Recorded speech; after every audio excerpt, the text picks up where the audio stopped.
Hello gardeners, welcome to my channel. In this video we will talk about cosmos. This is one of my favorite plants to grow. Cosmos are daisy-like flowers with a yellow center and big colorful petals around it. These plants grow quite tall, sometimes almost 6 feet tall in ground. They're also very easy to maintain in container too, and a great addition to your seasonal garden. You can grow them from seed very easily or get saplings. I grew these from saplings and I have planted 4 to 5 plants in a 10-inch container. They do quite well like this. To grow them well, choose a good sized spot for your plants so they can grow big. Bigger plants will have more flowers, and make sure to have good drainage system. For best flowering, choose a site that gets full sunlight. At least give them 6 to 8 hours of direct sunlight. Cosmos will grow in partial shade but will not give you so many flowers. So to get more flowers, you need to give them lots of sunlight.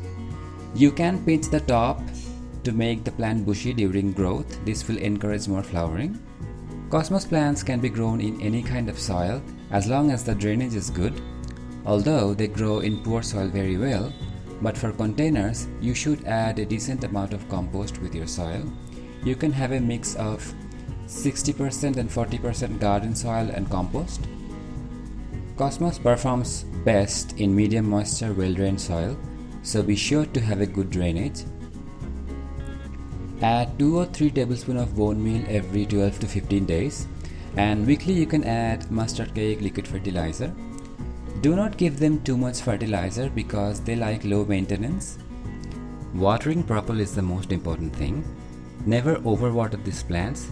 Check your soil, water when your soil feels dry. If you water properly, your plants will be fine. They can get attacked by pests, so spray neem oil or any other organic pesticides every week. This will keep your plants healthy. One of the most important things is to prune the dead flowers. Cut the dry flowers away. This will encourage more flowering. Do this regularly to keep your plants blooming for a long period. You can also collect the seeds from your plant and save it for next year because they are very easy to grow from seeds. Also give them support if your plants get too tall. Strong winds can break them. So this is all you need to do to grow them successfully. They are extremely easy and low maintenance plants. They're like wildflowers, so good luck with them. Happy gardening! I hope you enjoyed the video. Please like and subscribe to my channel for more. See you next time. Bye!